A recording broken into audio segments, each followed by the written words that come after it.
Hey everybody, Plushie here, and today we're going to be talking about the newly added permanent 4-star support assassin this year, Hebi Nyobo, or better known as Omii. And because she's a permanent servant and she's a strong support, people are eventually going to get her from just rolling the gacha normally, and she's gonna be pretty relevant. That's why I want to make a video on her. So without further ado, let's get into today's hot take video on Omii. So taking a look at her base stats, she has the second lowest attack out of all 4-star assassins. However, that's not really an issue considering she's mainly going to be used as a support instead of a DPS. She has a base gain of 0.41% per hit on a 4-hit quick card, 2 4-hit arts cards, 2 3-hit buster cards, and a 5-hit extra attack. And unfortunately, I have to say this is quite below average, especially that quick card. She also probably could have had more MP generating cards instead of 2 busters. Other than psychopaths like me who wants to use her as a DPS, 99% of the people are going to use her as a support, so having like a triple arts deck would have been infinitely better in my opinion. In terms of traits and alignments, she is of the Earth attribute and neutral good alignment, which is pretty nice because recently we just got a 20% bomb boost CE with Sherlock Holmes on it that boosts neutral servants bomb by 20%. She also has the animal characteristic trait, meaning that she can use the Koyanskaya bomb boost CE as well. So it's gonna be decently easy to bond up her and get her bond CE, which is quite good. We'll talk about it in just a bit as well. She also is a serpent / dragon, meaning that she not only has synergy with Koyan Dark and Noah due to the animal characteristics, she also has synergy with Kurohime. And Kurohime is a arts DPS. She also supports arts servants. It kind of melds pretty well together. So overall, her base stats, other than the base gains, I think are pretty nice. Omii's first skill is a 30% attack up and 50% crit up, both targetable for 3 turns, as well as a 15 star bomb on a 6-turn cooldown. Her second skill is a targetable Buster and Arts double buff by 30% for 3 turns, as well as a 20% MP regeneration effect for 3 turns as well on a 6-turn cooldown. And finally, her third skill is a targetable 30 MP battery, as well as a targetable 2x 3-turn invul and a 1x 3-turn buff removal resist at 100%. Once again, on a 6-turn cooldown. So taking a look at her entire skill set as a whole, she has pretty good offensive buffs. She has a total of 30% attack up, 50% crit up, and 30% arts and buster double buff. This is honestly pretty close to being on an SSR level. If you take a look at characters like Castoria, she has a 50% arts up and 20% attack up, while someone like Waver has 30% attack up, 50% crit up, and 30% MP damage up instead of the color buffs that Omii has. So being a 4-star permanent servant with this level of offensive buffs is honestly pretty impressive. She also has a lot of MP charge, in the form of her direct 30 MP battery, as well as her 20 MP regen effect. In a 3-turn farming scenario, because the MP regen will proc twice, she has a total of 70 MP charge, a number only matched by Oberon. This means that she will have potential helping both Buster and Arts loop farm, which we'll get into later when talking about her farming section.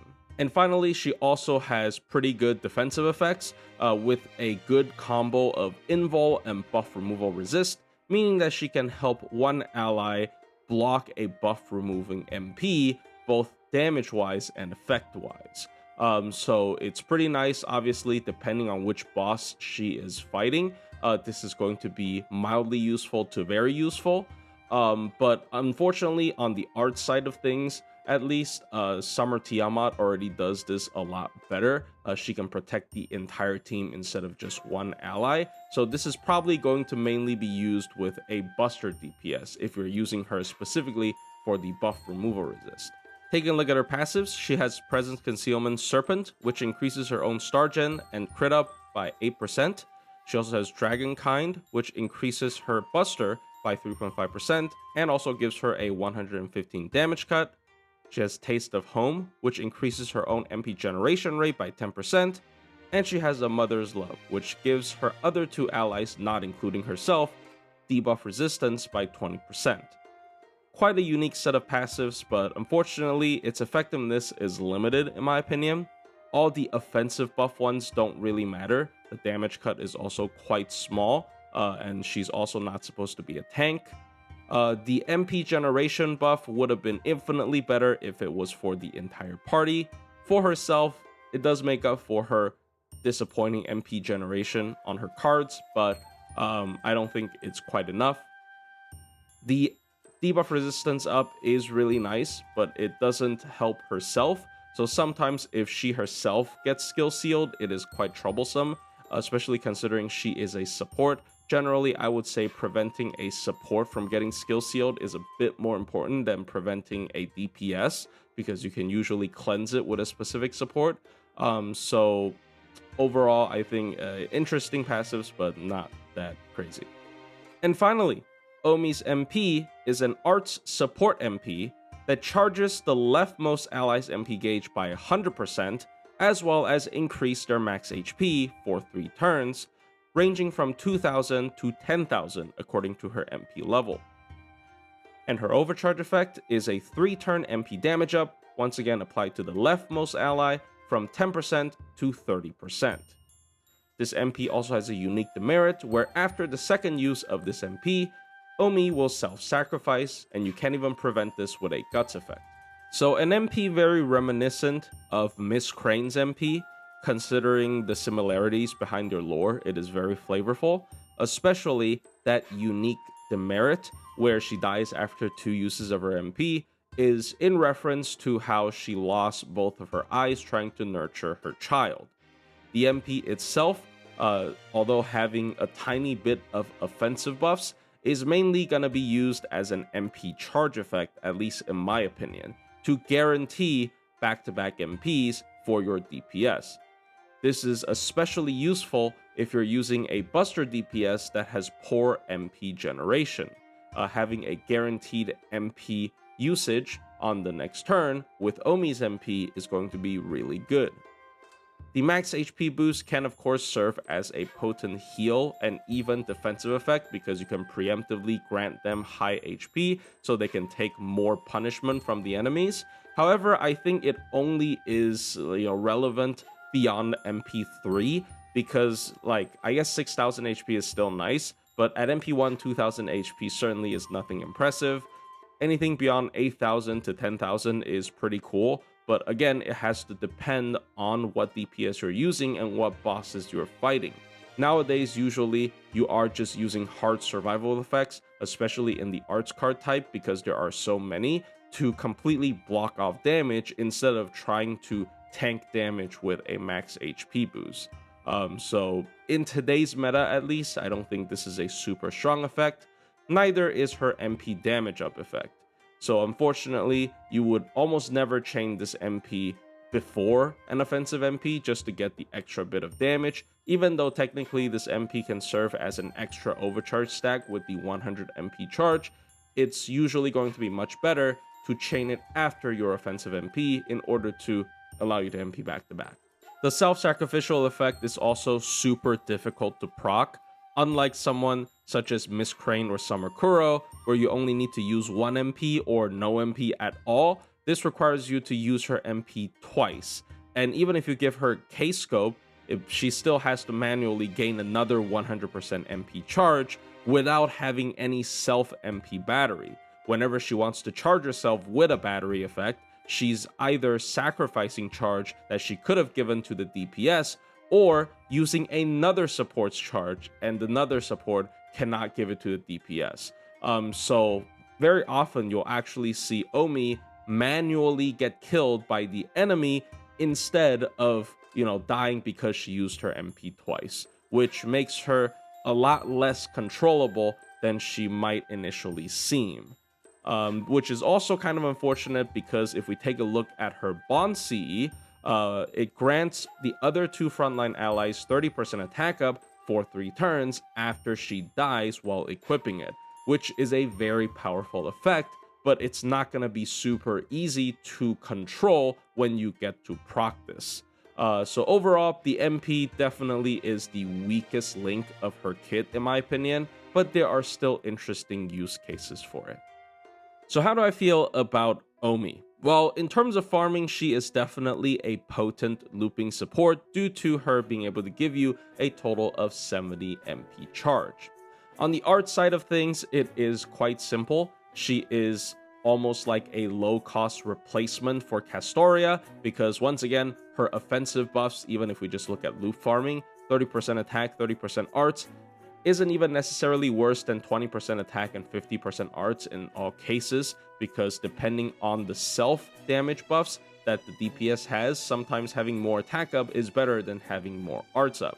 And instead of giving you MP generation up, she just straight up gives you 20% charge per turn, which in most cases, especially against multiple enemies, it's going to be worse than Castoria's MP game boost, but specifically against low enemy counts and also with servants that have a very low MP hit count, such as Da Vinci with just a 1-hit arts MP, Omii is actually going to be superior to Castoria in many cases.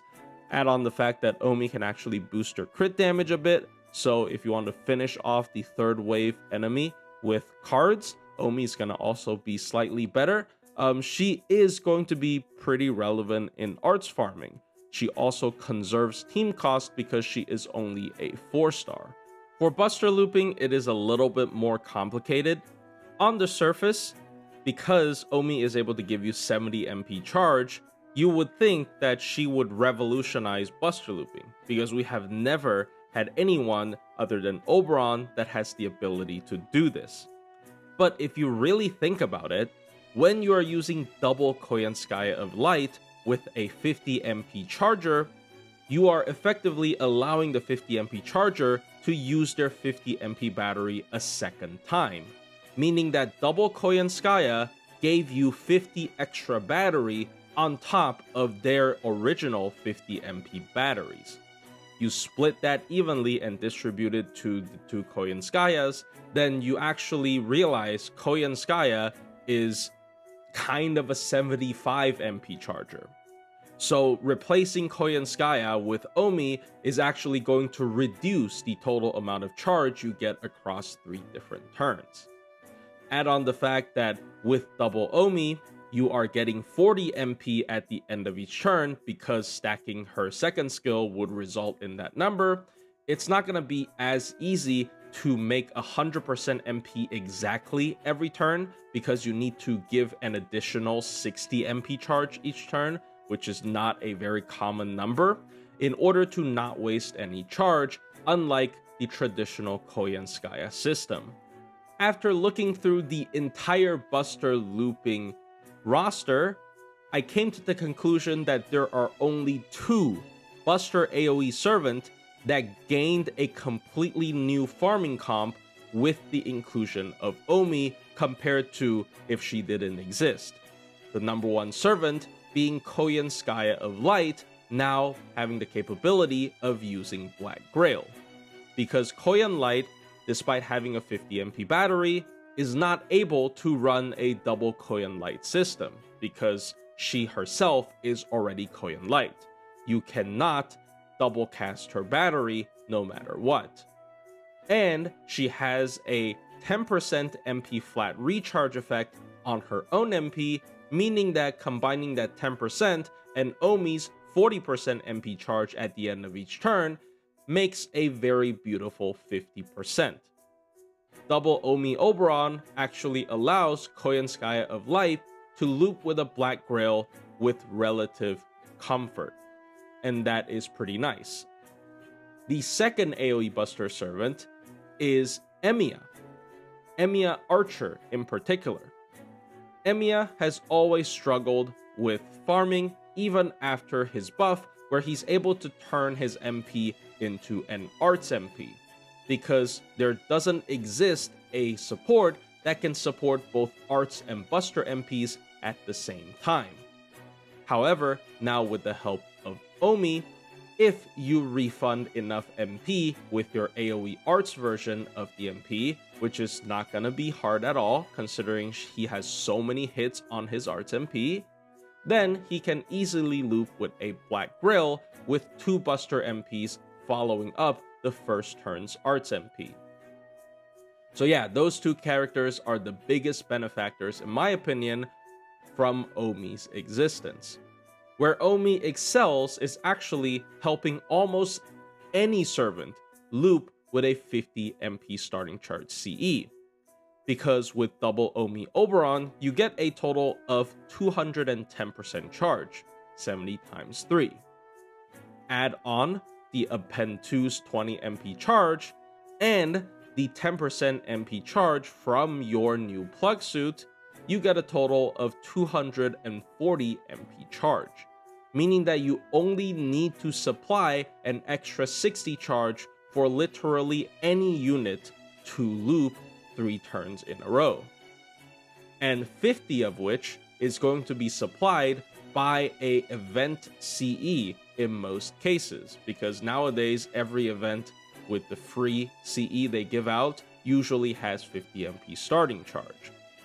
So if you are a servant that can give 10% charge on either turn 2 or turn 3, then you have the ability to 3-turn loop with a 50 starting charge CE. This helps servants like Suzuka Gozen or Alter Ego Passion Lip loop very comfortably with an event CE, which previously they could not do. Even without the new plug suit, all you have to do is supply your DPS with 10 charge on both turn 2 and turn 3 in order to 3-turn loop with a 50 starting charge CE. So once again, heavily benefiting Buster Loopers that have MP charge per turn effects or flat MP regeneration effects on their MP. In terms of challenge quest performance, Omii is certainly decently strong, especially if you don't have a lot of SSR options. But if you're someone who rolled for the majority of the meta supports in the game, she might feel a little bit underwhelming. On the art side of things, what Omii provides is an arts crit support opportunity, as well as invul and buff removal resist, and a charge per turn effect. However, there is a servant that does all of those things, but infinitely better in a challenge quest context. I'm of course talking about Summer Tiamat, and her MP is very powerful, unlike Omii's, which is quite lackluster, as I mentioned earlier. So unfortunately, I don't actually see Omii having a place in arts supporting in challenge quests like at all, unless you are min-turning and you don't wish to shield the entire team and instead just want one of your units to survive. On the Buster side of things, Omii is slightly more interesting, considering Buster do not have that many options in terms of giving you defensive utility. Sometimes even the max HP boost from Omii is going to be decently useful, and Omii is also a support that can give you charge per turn as well as a full MP charge when she uses her MP. Much more relevant for Buster servants that potentially has a hard time generating their MP compared to an art servant that usually can already get a bunch of refund from just using their MP. So Omii is going to be mainly useful for Buster DPSs that lack MP generation effects, as well as Buster DPSs that lack defensive utility. So I actually quite like Omii's combo with Buster Berserkers, such as Gintoki or Ku Alter. As I mentioned earlier, Omii has quite a difficult time gaining her MP on her own. This means that Omii's best CE for challenge quests is usually going to be a K-scope, and even then, it's gonna be quite difficult for her to MP for a second time without the correct supports. Obviously, if you run her in an arts team, abundant of party charge effects, she's going to have less of a hard time. But then again, as I mentioned earlier, I don't think she has much of a purpose in arts teams, frankly, as a challenge quest support. And in Buster, she's going to struggle a lot more to use her to get her MP back after using her first MP. So once again, in many cases, I would just treat Omii as if she did not have that special demerit. Just keep that in mind if you're actually able to get her second MP. In conclusion, Omii is easily the most useful 4-star support that currently exists in the game. For farming especially, she is either a low-cost side grade for arts or an enabler for 50 MP starting charge comms in Buster. In Challenge Quest, she is certainly not as versatile as in farming, but at least she is a great support for Buster units that have poor MP gain and survivability, and also just a great counter against buff removing bosses. It's quite unfortunate that the most flavorful part of her kit, which is her MP, is arguably the weakest part about her kit, so you should definitely focus more on using her skills when using her as a support. The positive of that is, of course, her MP level doesn't matter at all. Having an MP1 Omii is basically as good as having an MP5 Omii in 99% of the cases. So in the future, if JP were to get another 4-star ticket, I would definitely recommend Omii as the top pick. Anyways, hope you guys enjoyed this new format of FGO Hot Takes. I significantly trimmed down a lot of the yapping because it will make my life easier with the increasingly high pressure for my school schedule, and also make people, consume these videos without having to spend 30 minutes just sitting there. So yeah, see you guys in the next one, and thank you guys for watching.